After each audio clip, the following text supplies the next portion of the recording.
When I teach creative writing, there's a few issues in the writing that I see my students make over and over again. They're quite consistent. So I wanted to teach you one strategy that you can use to address some of these issues. One problem that I often see is that students' writing often lacks immediacy. That is, the reader doesn't feel like they're right there with the characters in that moment. It makes the reader feel sort of distanced, like they're far away from the events of what's happening. Similarly, there's often a lack of emotional connection. It's hard for the reader to feel engaged, to believe in the characters, understand them, and care about what they're feeling. And not just care what they're feeling, but feel what they're feeling, which is the heart of great writing, I think. You want to be so immersed in the story that you're feeling the same emotions as the character. And the third thing, and this is probably partly due to the length, where my students are submitting short pieces of writing, many stories quickly gloss over a whole range of events rather than focusing in on a single event or situation. So I think there's one strategy that addresses all of those things, and it's this principle of show, don't tell. You might have heard people say that before. It's a really common and popular expression in writing, show, don't tell. What that means is, don't just tell the reader what's happening, don't just tell the reader what the characters are thinking, show the reader what's happening. This essentially means that you are using descriptive language. Oh, that's bad handwriting. You want to use descriptive language to show the reader what's happening. And this means you are creating a sense of immediacy, like we are experiencing or seeing these events play out right in front of us.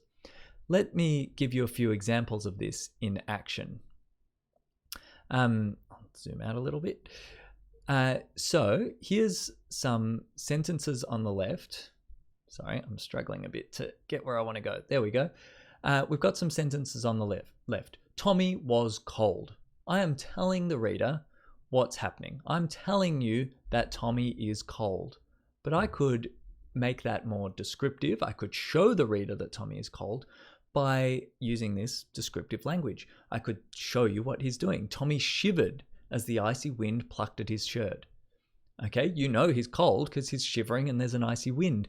But this second way paints a picture in your mind and almost lets you feel it. You can feel the icy wind. You can imagine it, catching your shirt. Second one, Susie thought that was a bad idea. Very boring. I'm just telling you what she thinks. But I can show you what she thinks by describing her reaction. Susie rolled her eyes. We know she doesn't think this is a good plan. Last one, a character description. Josh was an evil genius.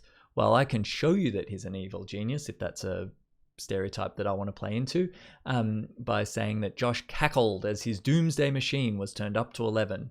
Cackling, doomsday machine, you get the idea. He's an evil genius. So, I want you to have a go at applying this principle of showing, not telling, and I'm going to give you a little sentence to help you practice that. Here's the sentence. I want you to make the following situation feel more immediate, more impactful on the reader by using this principle of showing, not telling, adding in some descriptive language. So here's the original version. He ran down the street. He was scared and tired. He tripped and hurt himself. Okay, that's all just telling you. I'm just telling you 3 things. You don't feel it. You don't care. It's not good writing.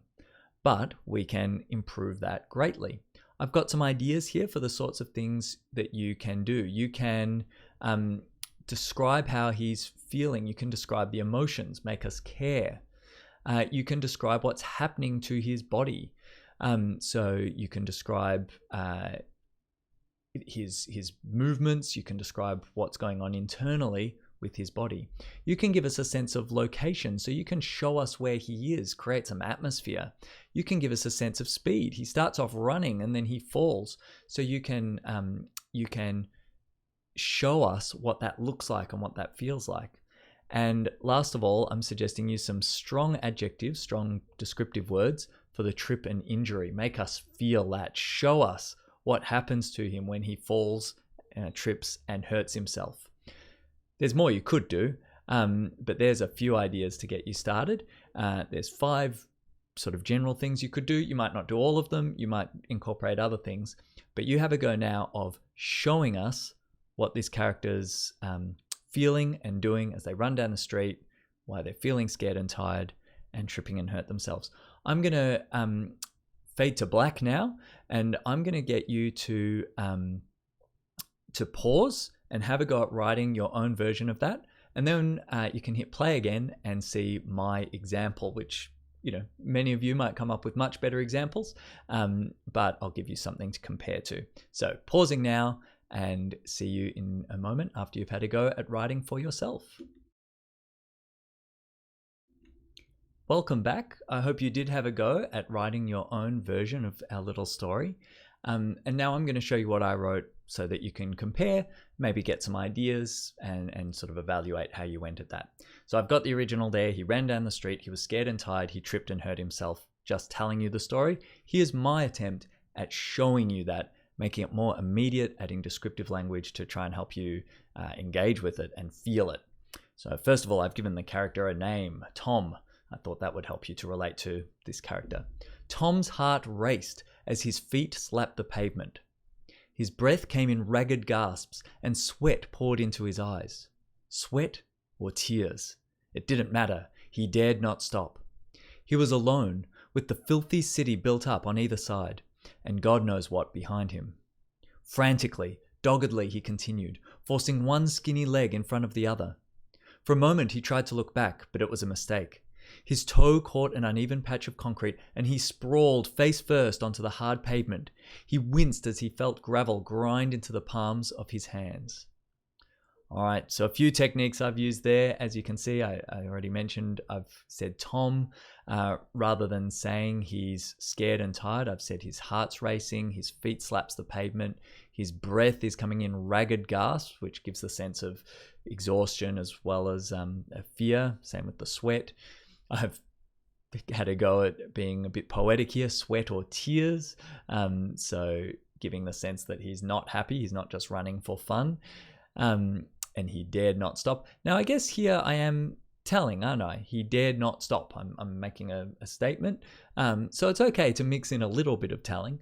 But you can see out of all of that, everything other than he dared not stop, it's all showing you. Now I describe the city. He's alone with the filthy city built up on either side. I wanted to create that sense that it's looming in on him, and who knows what behind him. Frantically, doggedly, he continued. So again, giving that sense of fear, describing the way he's running.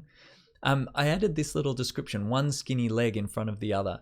I thought describing his legs as being skinny makes him seem vulnerable, might make the audience, the reader, care more about this character.